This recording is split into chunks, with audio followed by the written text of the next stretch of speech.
A little boy slipped away from his mother's table, walked straight up to the most feared Korean billionaire in the cafe, and quietly asked, "Can I sit with you?" Security lunged forward.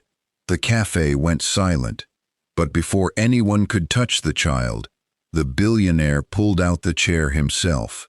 Then the boy leaned closer and whispered, "My mum says good men don't disappear. So why did you disappear?" The billionaire stopped breathing. Across the room, a young single mother dropped everything in her hands. She hadn't seen this man in 7 years. She had spent every one of those years making sure he would never find the little boy sitting in front of him. What neither of them knew was that someone else had spent those same 7 years protecting a lie so devastating it would destroy an entire billionaire family. And when the truth finally came out, one simple question asked by a child would leave an entire courtroom in tears. The cafe at Incheon International was never quiet, but for one moment, it was. A little boy in a striped shirt slipped away from his mother's table without a sound. He crossed the tiled floor with the kind of steady purpose only children seem to carry, weaving between rolling suitcases and tired travelers, until he stopped in front of a man sitting alone by the window. The man wore a charcoal suit that looked like it cost more than the cafe itself, and he was reading something on his phone with the practiced indifference of someone used to being looked at and ignored at the same time. The boy pulled out the chair across from him and sat down. For a second, nobody around them reacted. Then a security guard near the entrance saw it, and his whole body went rigid. He started moving fast, weaving toward the table, one hand already lifting to signal for backup. But before the guard could reach them, the man looked up from his phone. He looked at the boy, really looked at him, and something in his face, something that hadn't moved in 7 years, shifted. He raised a hand, calm and unhurried, and the guard slowed, uncertain, then stopped a few feet away.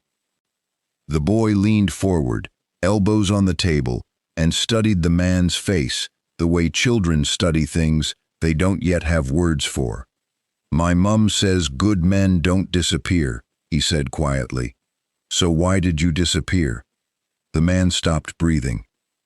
Not dramatically, not visibly to anyone else, but somewhere behind his ribs, everything went still, the way a room goes still right before a storm breaks the windows. Across the cafe, a young woman rose so fast her chair scraped against the floor, the sound sharp and sudden. She had been gathering her things, her back turned for less than a minute, long enough for a 7-year-old to disappear across a room and change the rest of her life. She saw him, and every bit of color drained out of her face. Daisy Mokoena had spent 7 years building a life where this exact moment could never happen. She had moved twice, changed jobs 3 times, taught her son to be careful with strangers, to keep his stories about the man in his dreams to himself, to never, not once, mention the drawing folded at the bottom of his backpack, the one with 3 people holding hands. And in less than a minute, in the time it took her to zip a suitcase, Leo had walked straight up to Kang Dong-min and asked him the one question she had spent 7 years trying to keep buried. She crossed the cafe in seconds, her hand finding Leo's shoulder, pulling him gently but firmly back against her side. "I'm so sorry," she said, her voice higher than she meant it to be. "He doesn't usually. We should go. We have a flight." "Wait." Dongmin's voice wasn't loud. It didn't need to be. Something in it made the whole table, the whole moment, hold still. "Please," he said, "can I sit with you, just for a minute?" Daisy looked at him the way a person looks at a door they thought had been welded shut years ago, now standing open. Her mouth opened, then closed.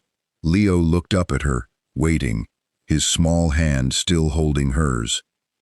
"I have a flight," she said again, quieter this time, like she was reminding herself instead of him. "I know," Dongmin said. "I'm not trying to stop you. I just—" He paused, and for the first time in longer than he could remember, he didn't have a rehearsed sentence ready.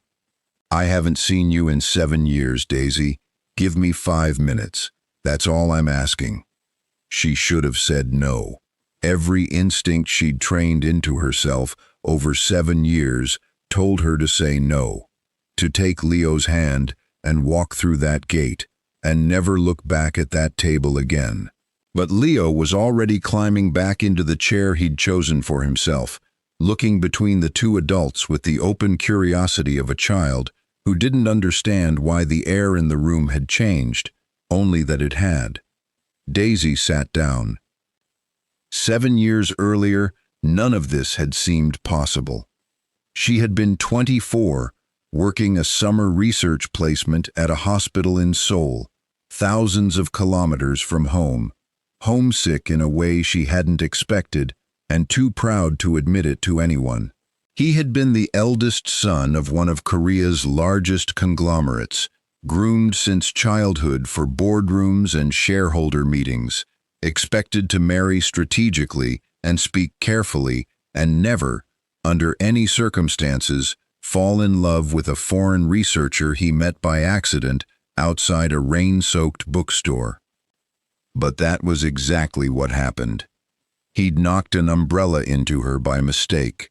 She'd laughed instead of getting angry, which surprised him more than the collision itself. He'd bought her coffee to apologize. She'd made fun of his terrible attempt at English small talk. Neither of them had planned on anything beyond that single conversation. They found each other again the next week, and the week after that. In a city of 10 million people, they kept finding excuses to be in the same 3 blocks at the same time, until the excuses became unnecessary and they simply started calling each other first. He took her to a noodle shop tucked behind his university, the kind of place with no sign and a line out the door, and confessed, halfway through the meal, that it was the only restaurant in Seoul where nobody recognized his face. "So this is where the great Kang heir hides," Daisy teased, and he'd laughed. Really laughed, not the careful, measured laugh he gave at company dinners, and told her that around her, for the first time in his adult life, he didn't feel like an heir to anything. He just felt like a person. "That's a dangerous thing to say to someone you barely know," she told him. "I know," he said. "I'm saying it anyway." She told him, that same night, about her father, gone before she was old enough to properly remember him, and how her mother had raised her alone on a nurse's salary and an unshakable belief that hard work eventually paid for itself. He told her about a mother he'd lost at 12, and a father who'd remarried 2 years later to a woman who smiled warmly in every photograph and made his chest go tight every time she entered a room, though he could never quite explain why. "You're the only person in this city who talks to me like I'm not going to inherit anything," he admitted one evening, walking her home along the river, the city lights doubled in the water beside them. "Good," Daisy said, "because I don't care what you're going to inherit. I care whether you're kind to the waitress," and you were, twice. By the 3rd month, he had started imagining, quietly, dangerously, a version of his life that included her permanently in it, a thought so foreign to everything he'd been raised to expect that he hadn't yet found the courage to say it aloud. He told himself there was time. He told himself Seoul was big enough, quiet enough, that no one who mattered would notice a foreign researcher who made him laugh over cheap noodles. He was wrong about that, and by the time he understood how wrong, the damage had already been done in places he couldn't see. He had never told anyone at Kang Group about her. Not because he was ashamed, he told himself that, over and over. but because he knew exactly what would happen the moment his family found out. His father would tolerate it as a phase. His stepmother would not tolerate it at all. Han Soo-jin had married into the Kang family a decade earlier, and in that decade, she had built a quiet, patient architecture of control around every part of the business that mattered. She smiled in photographs. She spoke softly in board meetings, and underneath all of it, she had spent years positioning her own nephew as the eventual successor to a fortune that, by blood, was never meant to be his. A foreign researcher falling in love with the heir was not a rumor she could survive.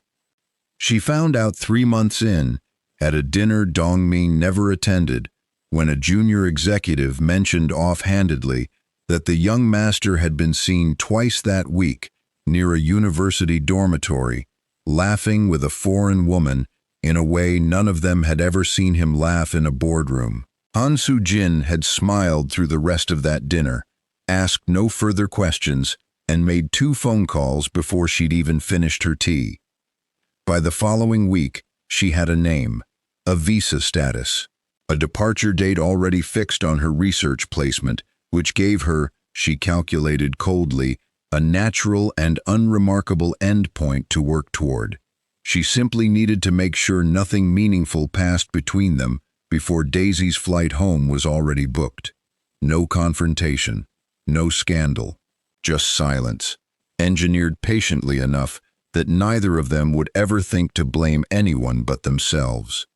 Dong-min never learned exactly how it began, only that one day the calls that used to come easily from Daisy simply stopped arriving, and the messages he sent into the silence were never answered. What he didn't know, what neither of them knew for 7 long years, was that Han Soo-jin had reached Daisy first. Not with threats, not directly. She was too careful for that. She had simply had someone intercept the messages between them, delaying some, deleting others, until each of them believed, with growing certainty, that the other had simply stopped trying.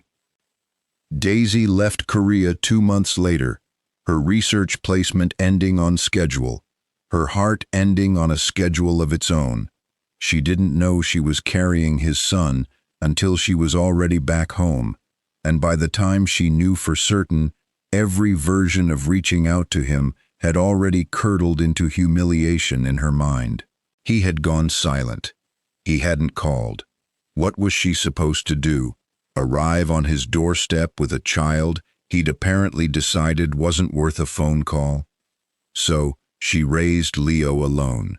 2 jobs, most years. A small apartment that always seemed 1 bad month away from becoming a smaller one. And a boy who grew up asking, more than she ever wanted him to, about the man in the photograph she kept hidden at the bottom of a drawer, the one she never had the heart to throw away. Back in the present, in the cafe, Dong-min sat across from the woman he had spent 7 years telling himself he'd imagined more deeply than she'd ever actually felt for him. "You look well," he said, which was a stupid thing to say, and he knew it the moment it left his mouth. "You look like someone who's used to people jumping when he speaks," Daisy said, and there was no warmth in it, but there wasn't quite coldness either. Just exhaustion. 7 years of it. Leo, oblivious to the weight sitting on top of the table, was swinging his legs under his chair and studying Dong-min's watch with open fascination. "Is that real gold?" he asked. "Leo," Daisy said, mortified. "It's fine," Dong-min said, and for the first time since sitting down, something like a real smile moved across his face. He unclasped the watch and set it on the table so the boy could look at it properly. "Yes, it was my grandfather's." "I have a drawing of my grandfather," Leo said. "Well, not really. Mum says I never met him, but I have a drawing of a man I dream about a lot." Daisy's hand tightened around her coffee cup hard enough that her knuckles went pale. Leo, she said again, softer this time, a warning wrapped in his name. Dongmin looked at her, and something in his expression had changed. Not suspicion exactly, not yet, but a question forming somewhere behind his eyes that he wasn't ready to say out loud. "What does he look like?" he asked. "The man in the drawing." "Like you, kind of," Leo said simply, the way only a child could say something so enormous without understanding its weight at all. "Same eyes. Mum always says it's just because I have a good imagination." The silence that followed lasted only 3 seconds. It felt considerably longer. "We should board," Daisy said abruptly, standing, gathering Leo's small backpack in one motion. "It's good to see you're doing well, Dongmin. Wait." He was on his feet now too. "Can I at least get your number? So Leo can see the watch again sometime, if he wants." It was such a small, careful lie, dressed up as something harmless. Daisy knew exactly what it was, and exhaustion, 7 years of it, made her too tired to keep fighting a war she had already half lost the moment Leo sat down at that table. She wrote her number on a napkin. Her hand was shaking slightly as she did it. "Don't call unless it's about the watch," she said, and walked away before he could answer. Leo's hand in hers, his small voice already chattering about airplanes and gold watches, and the man from his dreams, who apparently existed in real life now, sitting in a cafe, looking at him like he'd seen a ghost. Dongmin stood there long after they disappeared through the gate, the napkin folded carefully in his palm, and for the first time in 7 years, he let himself feel the full weight of a question he had never allowed himself to ask. What if she never stopped loving me at all? That night, Daisy sat on the edge of Leo's bed long after he'd fallen asleep, the folded photograph from the bottom of her drawer resting in her lap, and called her mother. "Mum," she said, the moment Grace Mokoena picked up. "He's here, Dongmin. Leo found him at the airport. I turned my back for 1 minute and he walked up to him." There was a long pause on the other end of the line. "And what did Dongmin do?" "He asked to sit with us." Daisy's voice cracked. "After 7 years, Mum. Like it was nothing. Like he didn't disappear at all." "Daisy." Her mother's voice was gentle but firm, the voice she'd used since Daisy was a girl, the voice that had carried both of them through every hard year since. "You've spent 7 years so certain of one story, that he left, that he chose his family over you. But certain doesn't always mean true. You saw his face today. What did it tell you?" "That he looked like a man who'd been carrying something," Daisy admitted quietly. "Not like a man who'd been living free of me." "Then maybe it's time you let the truth catch up to the story you've been telling yourself," Grace said. "Not for him, for you, and for that boy, who has been drawing the same 3 people holding hands since he was 4 years old, whether you wanted him to or not." Daisy said nothing for a long moment, looking down at Leo's sleeping face, so unmistakably his father's, in the set of his brow. "I'm scared, Mum." "I know, my girl," Grace said softly, "but you've been brave alone for 7 years. See what happens if you let yourself be brave with someone standing next to you, for once." He didn't call about the watch. 3 days after the airport, he called to ask if Leo would like to see it in person. A research trip, he claimed, that happened to bring him to the city where Daisy now lived. It wasn't a lie exactly.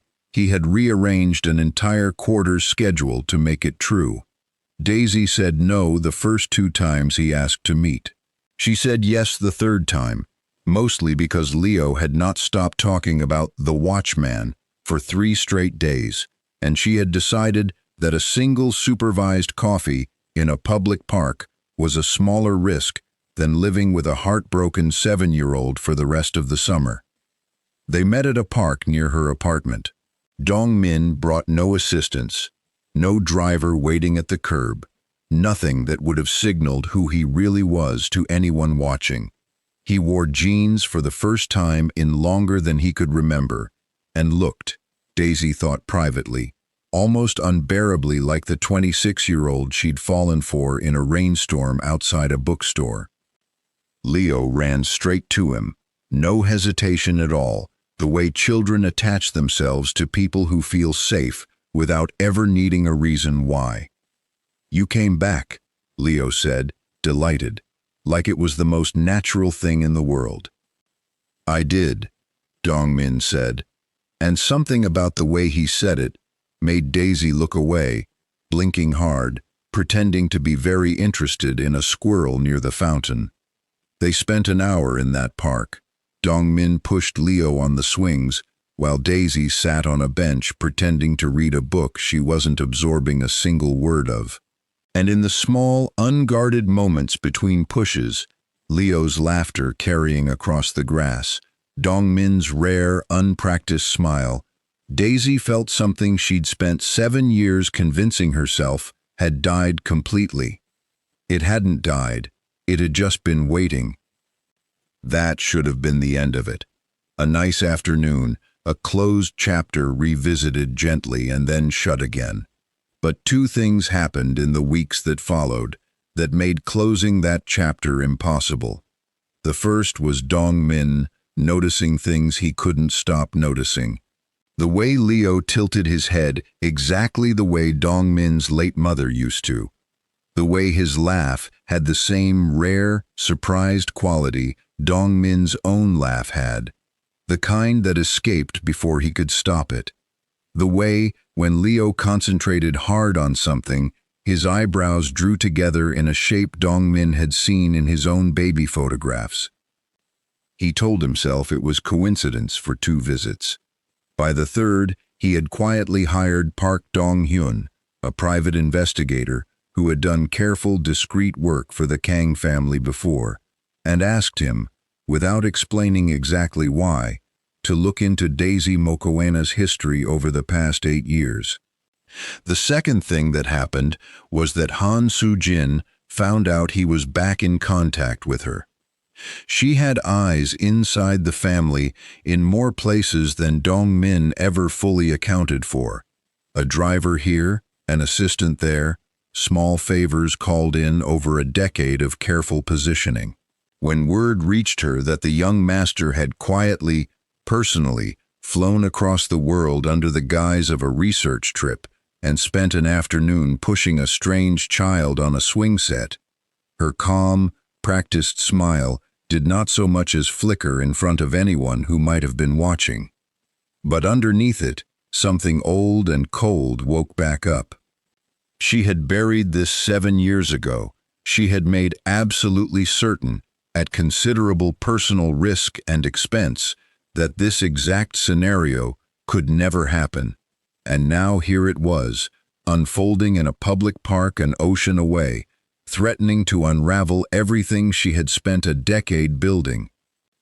She made a call, then another. 3 weeks later, Park Dong-hyun requested a private meeting with Dong-min in his office.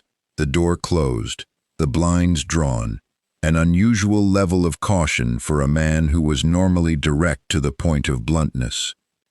"Sir," he said, setting a folder on the desk between them, his voice carefully neutral in the way of a man delivering news he already knew would detonate. "I need you to look at this before I say anything else." Dong-min opened the folder. Inside were photographs, Leo's school records, a birth date that lined up with devastating precision against the timeline of 7 years ago, a hospital record from Seoul that Dong-min had never once thought to ask Daisy about, because it had never once occurred to him that there was anything to ask. "I ran the numbers 3 times before bringing this to you," Park Dong-hyun said quietly. "Sir, I think that child belongs to your family. If this story already has your heart racing, type 'I'm still watching' right now and hit that like and subscribe button so you don't miss the moment this entire family gets torn apart by the truth, because what happens next is going to break you. Dongmin didn't speak for a long time. He sat with the folder open in front of him, his hand pressed flat against the desk like he needed something solid to hold on to. And when he finally looked up at Park Dong-hyun, his eyes were wet in a way the investigator had never once seen in 6 years of working for this family. "Confirm it," Dongmin said, his voice barely above a whisper. "Quietly. I don't want anyone else knowing until I know for certain." Dongmin told his father that same evening, standing in the older man's study with the folder still in his hands, bracing himself for a reaction he couldn't predict. Chairman Kang was quiet for a long moment, turning an old photograph of his late wife over in his fingers, the way he did whenever a conversation reached further into the past than he was entirely prepared for. "A grandson," he said finally, testing the word like it belonged to a language he was only just learning. 7 years old. "If the results confirm it," Dongmin said. "They will," Chairman Kang said, with a certainty that surprised his son. "I've spent 40 years in rooms full of people telling careful lies, Dongmin. I know what an honest man's face looks like when he's finally telling the truth. Bring them to the estate, both of them. Whatever the paper says in 11 days, I intend to know my grandson before then, not after." It was the gentlest thing his father had said to him in over a decade, and Dongmin found himself unable to answer for a moment, simply nodding, grateful in a way he hadn't expected to be. "Sir, there's something else." Park Dong-hyun hesitated, choosing his next words with visible care. "When I pulled the phone records from 7 years ago, the ones from Ms. Mokoina's Korean carrier, from her final months here, there's a gap. Messages sent to a number registered under your name that never appear to have reached your device. Dozens of them, over 4 months." Dong-min went very still. "What are you saying?" "I'm saying someone was intercepting your communication with her, deliberately. And sir, the account that requested the carrier-side delay authorization was flagged under an internal Kang Group security clearance. One that only a handful of people in the company have ever held." Dong-min already knew, somewhere in his chest, exactly whose name would be on that clearance before Park Dong-hyun said it out loud. Han Soo-jin. Across the city, unaware that a folder with her name buried in its footnotes now sat open on Dong-min's desk, Daisy was folding laundry when her phone rang. An unknown number. She almost didn't answer it. "Ms. Mokoena," said a voice she didn't recognize, smooth and courteous in a way that immediately put her on edge. "My name is Yoon Soo-jin. I work as an executive assistant within the Kang family office. I wonder if you might have a few minutes to speak, privately, and off the record." Daisy's hand tightened around the phone. "How did you get this number?"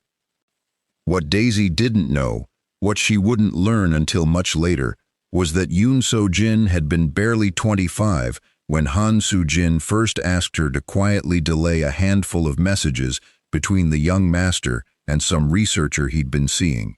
It had seemed so small at the time, a few delayed calls, a few messages marked as undeliverable. Han Soo-jin had framed it as protecting Dong-min from a distraction that would cost him everything he'd been raised to inherit. And Yoon So-jin, fresh out of university with student loans she was still years from paying off, and a mother recovering from a long illness, had told herself it wasn't her place to question it. Small favors became larger ones became years. By the time she understood the true size of what she'd participated in, an entire relationship quietly dismantled, a child growing up without a father who had never stopped wanting to find him. She had told herself so many times that it was too late to undo that she'd almost believed it.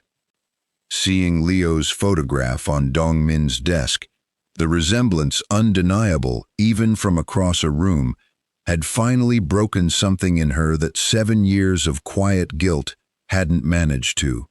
"That's not important right now," Yoon So-jin said, and there was something underneath her careful professionalism that sounded, if Daisy listened closely, almost like guilt.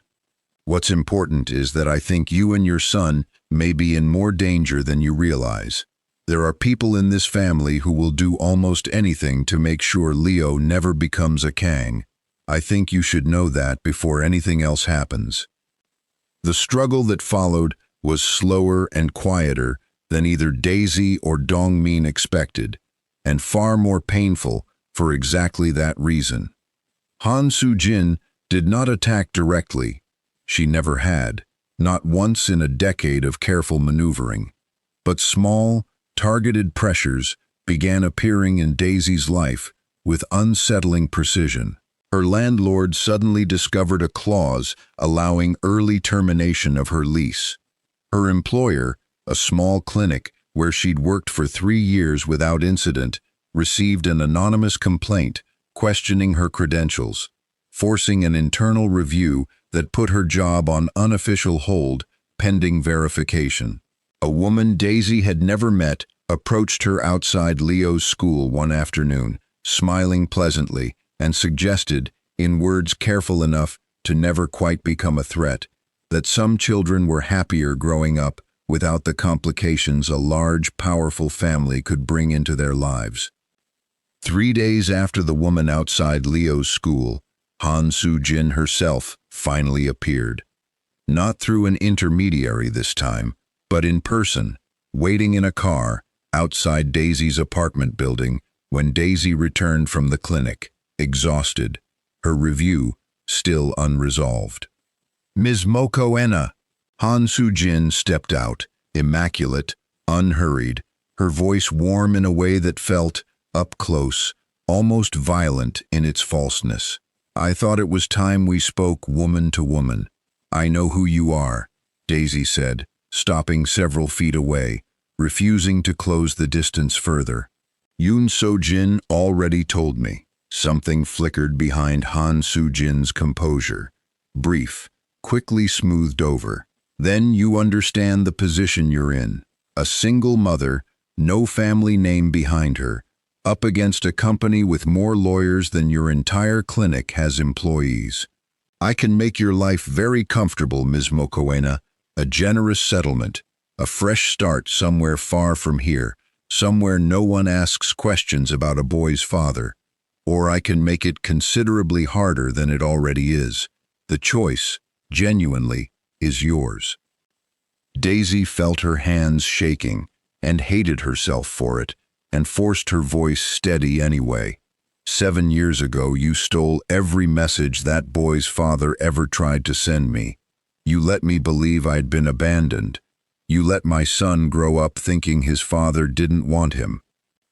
I protected a company that employs thousands of families, Han Soo-jin said, her tone unchanged, as if reciting something rehearsed so many times it had stopped feeling like a lie to her. One boy's feelings were never going to weigh against that. "He's not just one boy," Daisy said, and for the first time since the airport, something like fury replaced the fear in her voice entirely. "He's Dongmin's son, and you don't get to decide what he weighs against anymore." She walked past Han Soo-jin without waiting for a response, hands still shaking, but her spine straighter than it had been in 7 years. She called Dongmin the moment she was inside, her voice shaking in a way he had never heard from her, not even 7 years ago, when everything between them had first fallen apart. "Your stepmother was outside my building tonight," she said. "She offered me money to disappear, Dongmin, and when I said no, she made it very clear what happens if I keep saying no." "I'm coming," he said, already reaching for his coat. "Tonight. You don't understand what your family is capable of." "I'm starting to," he said quietly. "And I promise you, Daisy, whatever happens next, you and Leo are not facing it alone. Not this time." By morning, attorney Lee Hyun-woo was standing in Daisy's small living room, a folder of his own tucked under one arm, his manner brisk but reassuring, in the way of a man who had spent 2 decades making frightened people feel steadier than they'd arrived. "Chairman Kang has asked me to represent your interests directly in this matter," he said, "separate from any interest of the family's business concerns. That means the clinic's sudden complaint, the lease clause your landlord discovered, all of it falls under my attention now, not yours." "Why would he do that?" Daisy asked warily, "before he even knows if Leo is really his grandson?" "Because Chairman Kang has run this company for 40 years, Attorney Lee said, "and he recognizes a manufactured crisis when one lands on his desk, regardless of whose name eventually appears on a DNA result. Whatever the outcome, you and your son deserve to face it without losing your job or your home in the process." Within the week, the clinic's internal review quietly closed, with no findings against her, and her landlord discovered, just as quietly, that the lease clause had been an administrative error after all. Daisy never learned exactly which calls Attorney Lee made to accomplish either outcome, and for the first time in longer than she could remember, she let herself simply be grateful without needing to understand the machinery behind it. That evening, Dong-min arrived at her apartment less than 2 hours after her call, and for the first time in 7 years, he sat across from her at her own small kitchen table instead of a cafe or a park, and asked the question he had been carrying since Park Dong-hyun first opened that folder. "Is he mine?" Daisy's composure, held together through 7 years of 2 jobs and quiet nights and careful, protective silence, finally broke. "Yes," she whispered, tears finally falling, the word landing between them like something enormous finally set down after being carried too long. "He's yours. He's always been yours." "I tried to reach you, Dong-min. I called. I wrote. I tried for months before I gave up, and then I found out I was pregnant, and I was so angry and so scared, and I told myself you'd made your choice, that you'd decided a foreign researcher wasn't worth explaining to your family." "I never got a single message," Dong-min said, his own voice breaking now. "Not one, Daisy. Someone in my family made sure of that. Someone has been lying to both of us for 7 years. They sat with that truth between them for a long time, the full shape of everything they had lost, slowly becoming visible. Birthdays missed, a pregnancy endured alone, a childhood shaped entirely around the absence of a father who had, it turned out, never once stopped wondering what had happened to her. Later that same night, after the first wave of relief and disbelief had passed, something harder rose up in Daisy that she hadn't let herself feel in years. "You should have come to find me," she said, her voice suddenly sharp. 7 years of quiet resentment, finally finding somewhere to land. "The moment I stopped answering, Dong-min, a man like you, with everything you have, every resource, every connection, and you just accepted the silence? You never once thought to get on a plane?" Dong-min didn't defend himself. "I did think about it," he said quietly, "every week for the first 2 months. And then I told myself that a woman who truly wanted to be found would have found a way to answer, at least once. I built a story where you'd simply decided I wasn't worth the complication. It was easier than admitting I might have lost you to something I couldn't see or fight." "That's not good enough," Daisy said, tears falling freely now, grief and fury tangled together. "I raised him alone, Dong-min. Every fever, every school meeting, every night, I couldn't afford to be tired, but was anyway." "I know," he said, his own voice breaking, "and I can't give you those nights back. I can only promise you every one that's left." She didn't forgive him that night, not fully, Some things take longer than a single confession to heal, but something in her had softened enough to let him stay another hour, and then another, until the anger and the grief and the relief had all worn each other down into something quieter, something that finally looked, for the first time in 7 years, like the beginning of trust instead of the end of it. Leo found them there an hour later, both of them quiet, both of them changed, and climbed without hesitation into the space between their chairs, like he had simply been waiting his whole life for exactly this moment to arrive. "Are you going to stay this time?" he asked Dongmin, with the devastating directness only children seem capable of. "Yes," Dongmin said, and for the first time, he let himself believe it completely. "I'm not disappearing again, I promise you that." But promises, in this family, had a way of being tested. Han Soo-jin learned of the private investigator's findings within days. Her network inside Kang Group had not weakened, only gone quieter, and she understood immediately that quiet pressure was no longer enough. If Leo's paternity was confirmed formally, publicly, legally, her nephew's carefully constructed path to succession would collapse overnight, and a decade of patient work would be undone by a single DNA test. She requested an emergency meeting with Chairman Kang Min-sok, Dongmin's father, framing it as concern for the family's reputation rather than the truth of her own exposure. "A foreign woman, appearing out of nowhere with a child, claiming paternity against our son," she said smoothly, her hands folded, her voice pitched exactly to sound like caution rather than fear. "We've seen this before in other families, opportunists. I only wish to protect Dongmin from being taken advantage of during an emotionally vulnerable time." Chairman Kang listened, his expression unreadable, the way it had been unreadable through 4 decades of boardroom negotiations. When she finished, he was quiet for a long moment. "Han Soo-jin," he said finally, "how is it that you already knew a child existed when Dongmin himself only discovered it 3 weeks ago?" For the first time in 10 years, something in her composure cracked, just slightly, just enough for a man who had built an empire on reading rooms to notice. "I'll be arranging a DNA test," Chairman Kang said, standing, ending the meeting without waiting for her to recover.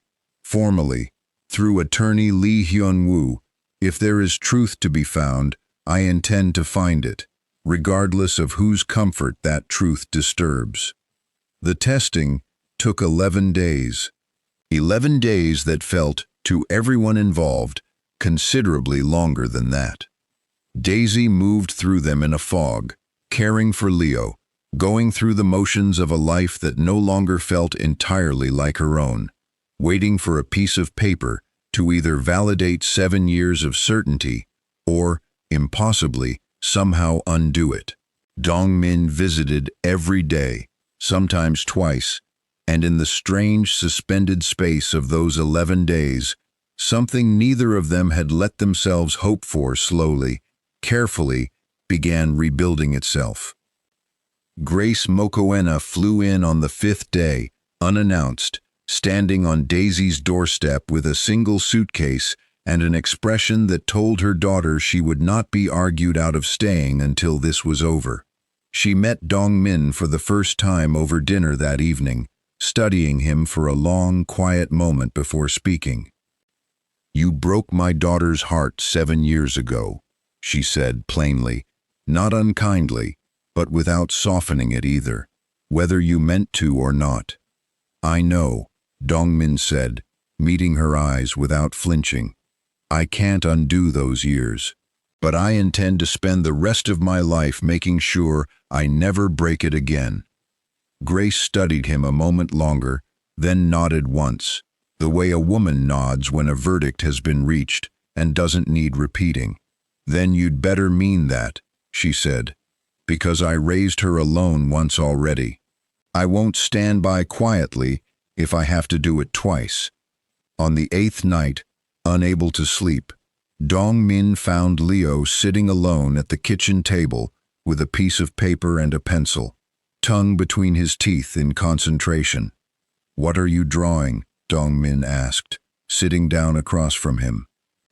"Us," Leo said simply, turning the paper around. 3 figures again, holding hands, though this time a 4th small shape had been added near the edge, a dog, tail mid-wag. "I've always wanted a dog too. Mum says maybe someday." Dong-min laughed, low and unsteady, blinking hard. "Someday sounds like it might be soon," he said. "Are you scared?" Leo asked, with the same startling directness he'd shown at the airport, "that the test might say you're not my dad?" Dong-min considered lying, then didn't. "A little," he admitted. "Not because I don't already feel like I am. Because I don't know what I'll do with myself if I have to lose you again after just finding you." Leo thought about this seriously, the way children think about things adults assume are too large for them. "I don't think you have to worry," he said finally. "I already know. I knew before the test. I think maybe you do too." Dong-min reached across the table and rested a hand briefly over his son's smaller one, unable to speak for a moment, and simply nodded. Han Soo-jin spent those 11 days doing something considerably less patient. She reached out, through an intermediary, to Yoon So-jin, the executive assistant who, unbeknownst to Han Soo-jin, had already reached out to Daisy weeks earlier, her guilt over 7 years of quiet complicity finally outweighing her fear of the woman who had once threatened her career, and by extension, her family's finances, into silence. "You will destroy the intercepted message records," Han Soo-jin told her, in a voice that had abandoned all pretense of softness, every trace, tonight. Yoon Soo-jin said yes, and then she did not do it.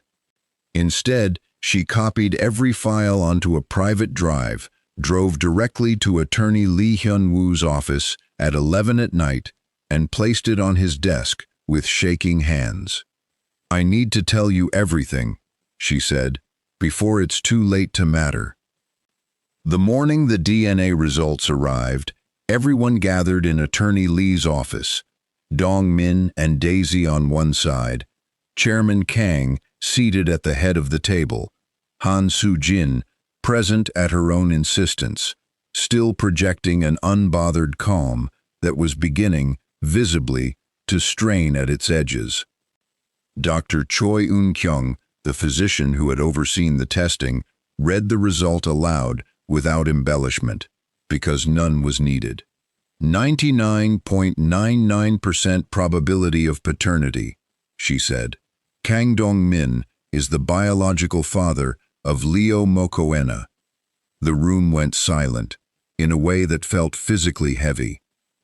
Leo, who had been sitting quietly beside his mother through the entire meeting, mostly bored, mostly swinging his legs under his chair, the way he always did, looked up at Dong-min with wide, uncertain eyes.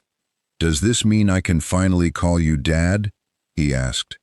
Even the attorneys in the room lowered their heads. Daisy broke down completely. 7 years of held-together composure, finally giving way all at once, and Dong-min crossed the room without a single thought toward professional decorum, kneeling in front of his son, pulling him into an embrace that seemed to carry the full weight of everything they'd both lost. "Yes," he said, his own voice wrecked. "Yes, you can call me Dad, for the rest of your life, if you want to." It was attorney Lee who broke the moment's fragile peace, sliding a second folder across the table, the one Yoon So-jin had delivered the night before. "Chairman Kang," he said carefully, "there's something else you need to see, something that changes the entire history of how we understand what happened 7 years ago." The folder contained everything: phone records, carrier authorization requests, a signed statement from Yoon So-jin, detailing years of intercepted messages, delayed calls, deliberately mismanaged correspondence, all authorized under a security clearance that traced directly back to Han Soo-jin. Dongmin read it standing, his hand tightening around the pages until his knuckles went white. "Every message," he said, looking up at Daisy, his voice hollow with the enormity of it. "Every call you made, every letter, it was all stolen before it ever reached me." Daisy's hands were shaking. "You never stopped trying to find me." "I never stopped thinking about you," he said. "Not for a single day in 7 years." The realization broke something open in both of them, that 7 years of grief had never quite managed to close. Not the discovery that they had lost each other, but the discovery that neither of them had ever actually let go. Han Soo-jin, seeing the room turn against her with a finality she could no longer manage or soften, rose from her chair, her composure gone entirely now, replaced by something colder and considerably more desperate. "I did what was necessary to protect this family," she said, her voice sharp. "A foreign researcher, a child born outside marriage, dragged into public scrutiny. Do you have any idea what that would have done to Kang Group's standing 7 years ago? I protected all of you." "You protected your nephew's inheritance," Chairman Kang said quietly, standing now himself, his voice carrying the particular stillness of a man who had run out of patience an hour ago and was only now allowing it to show. "You stole 7 years from my son, 7 years from my grandson. There is no version of loyalty to this family that excuses what you've done." The legal and public unraveling that followed took weeks rather than days, but the outcome was never seriously in doubt once the evidence was laid bare. The night before the board convened, Dongmin visited Han Soo-jin at her home, not out of mercy, but because he needed, once and finally, to hear it from her directly. She received him in her study, composed as ever, though the composure now looked, to him, like something worn thin over years rather than something natural. "You came to gloat," she said. "I came to ask you one question," he said. "Did you ever, even once, think about what it would do to a child to grow up believing his father didn't want him?" For the first time since he'd known her, Han Soo-jin didn't have a smooth answer ready. "I thought about protecting this family," she said finally. "I told myself the rest would sort itself out." "It didn't sort itself out," Dongmin said quietly. "It cost my son 7 years of a father, and it cost Daisy 7 years of believing she'd been abandoned by someone who actually loved her. That's not a family being protected, Soo-jin. That's a family being poisoned from the inside by someone who convinced herself cruelty was the same thing as loyalty." He left without waiting for a response. The board convened within the month, attorney Lee Hyun-woo presenting the intercepted records alongside Yoon So-jin's signed statement, and the vote to remove Han Soo-jin from every position she held within Kang Group passed with a unanimity that surprised even Chairman Kang. A decade of careful positioning collapsed in the span of a single afternoon. Her nephew, who had spent years quietly groomed for a succession he'd never once had to fight for, appeared at the family estate 2 days later, asking, almost pleading, for Dongmin to intervene on his aunt's behalf before the board's decision became final. "She raised me," he said. "Whatever she did to you, she did it believing she was protecting this family. She stole 7 years from a woman who never did anything to deserve it, and 7 years from a boy who grew up without a father because of it," Dongmin said, not unkindly, but without room for negotiation either. "I understand she raised you. That doesn't make what she did to my son forgivable. I won't ask the board to reverse its decision, and I'd ask you not to either.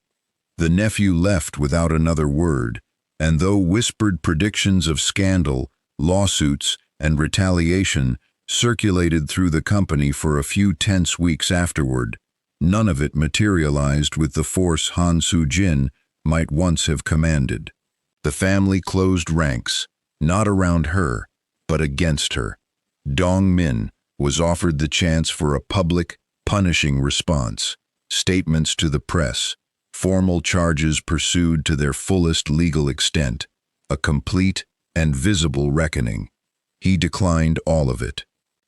"I don't want revenge," he told his father in the quiet aftermath of the final family meeting. "I want the 7 years back that I can't have. Punishing her further doesn't return a single one of them." Instead, he did something Han Soo-jin's careful decade of scheming had never once accounted for. He made no attempt to hide what had happened.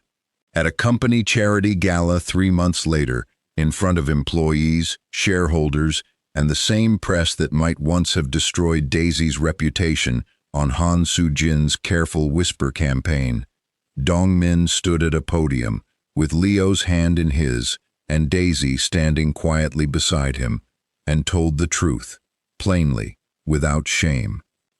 "This is my son," he said, his voice carrying clearly across the room. "Leo, he is not an inconvenience to this family's image, and he is not a complication to be managed.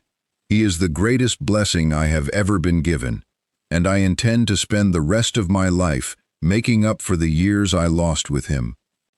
The room, expecting scandal, gave him something else entirely. A long, unexpected round of applause, and in the back, quiet tears from employees who had spent a decade watching Kang Dong-min move through the world like a man who had already decided nothing could reach him anymore. A reporter near the front, notebook already open for whatever scandal she'd expected to write about, lowered her pen halfway through Dong-min's speech and simply stopped writing. The story that ran the next morning carried no trace of the salacious framing Han Soo-jin had once counted on to destroy them. Instead, it ran under a headline about a father's public reckoning and a photograph of Leo laughing, mid-sentence, utterly unaware of how many people across the country would see his face by breakfast. Daisy, finally free of 2 jobs and quiet nights, and the constant low hum of fear that had shaped 7 years of her life, found something she hadn't let herself imagine in a very long time. Rest. Real rest. The kind that comes only when the weight you've carried alone is finally, completely shared. That evening, after the gala, after the cameras and the applause, Leo pressed a folded piece of paper into both their hands, insistent, his small face serious, in a way that made both adults stop whatever they were doing to pay attention. It was a drawing, 3 figures holding hands, a son in the corner, a small house drawn with the careful, wobbling confidence of a child's hand. At the top, in uneven, years-old handwriting, a sentence he had clearly written a long time before this night ever happened. "One day, Dad will find us." Neither of them could speak for a long moment. Daisy pressed a hand over her mouth. Dong-min knelt down, took the drawing carefully in both hands like it was something far more valuable than anything in the boardrooms he spent his life inside, and looked at his son. "You knew," he said softly, "this whole time. You knew I'd find you." "I hoped," Leo said, shrugging with the particular unbothered wisdom of a 7-year-old. "Mum says hoping and knowing are different things, but I think I knew a little too." If you've made it this far in the story with your heart in your throat, you already know this is the kind of ending that deserves a comment. Tell me down below, would you have forgiven Han Soo-jin the way Dong-min did, or would you have wanted full reckoning? And if you want to be there the moment this family faces its next test, make sure you're subscribed, because what comes next is going to change everything again. Months passed. The scandal faded into the particular quiet that follows powerful families, once the story stops being useful to anyone outside it. Daisy and Dong Min took things slowly, deliberately, the way two people rebuild something that was never actually broken between them, so much as stolen from them by someone else's hand. There was no rush toward anything, no performance for the cameras that had once been so eager to consume every detail of their lives. Just quiet dinners, weekend mornings at the park, where Leo had first climbed onto those swings. A gradual, careful relearning of each other, 7 years older, 7 years changed, but somehow, underneath all of it, exactly the same two people who had once laughed over spilled umbrellas outside a rain-soaked bookstore. Grace stayed for 3 of those months before finally, reluctantly, returning home, though not without extracting a promise from Dong Min that she would be informed personally, by phone, the moment anything important happened, a clause she delivered with a raised eyebrow that made it clear she meant it as both a joke and entirely not one.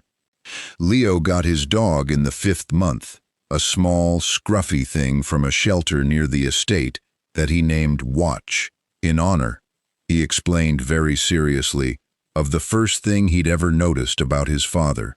He started at a new school that autumn, one considerably closer to the Kang estate, and though he'd worried, quietly, about what the other children would think of him, he found that having 2 parents who showed up to every assembly without fail mattered a great deal more than he'd expected it to.